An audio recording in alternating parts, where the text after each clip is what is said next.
Hey there guys, Danny here. So continuing with our theme of talking about how the hell science actually even works, today we're going to talk about models. No, not that kind of model. Alright, we're done here, okay? Alright. No, I'm talking about scientific models. In my previous videos, I talked about the scientific method and what it means for simplifying science. However, we can get even simpler. Much of science breaks down to developing models. Models are how we describe specific aspects of nature.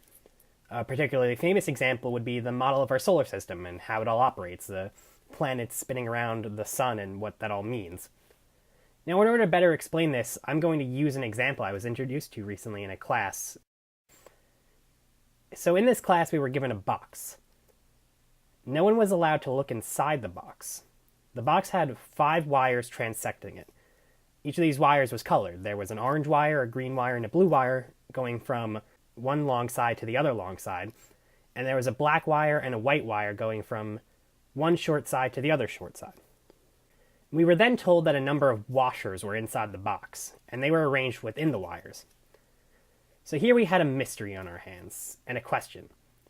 What is the arrangement of the wires, and where are the washers within these wires? We were then given a task. Without opening the box or removing any wires, we had to guess where the washers were located.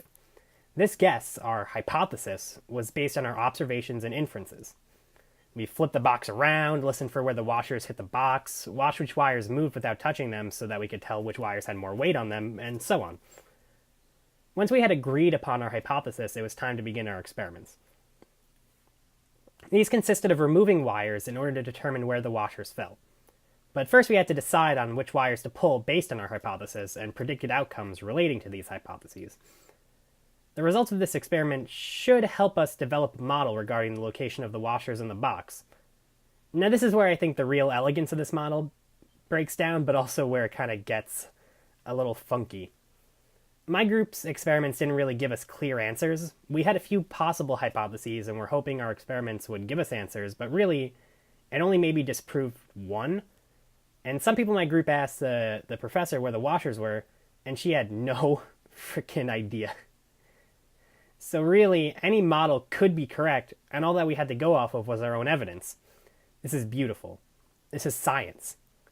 Just like how we can't look into the box, we can't look into the universe and the different aspects of the universe and get all the answers.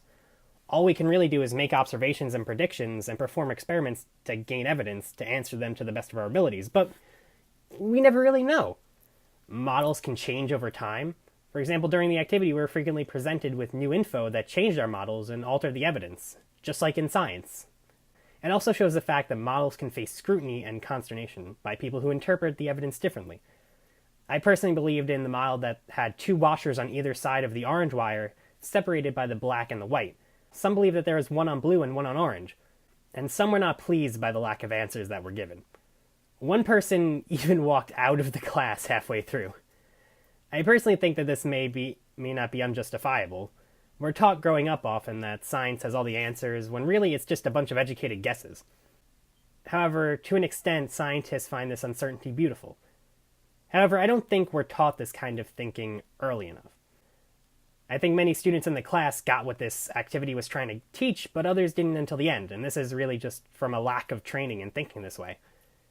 In reality, I think this isn't a complicated thing at all, so I encourage any science teachers who may see this to give this activity a try. Get your students to think critically about how they think and how scientists think, and help build that future generation to stand up on the shoulders of giants. Anyway, guys, this is a kind of a short video. I just was really excited by this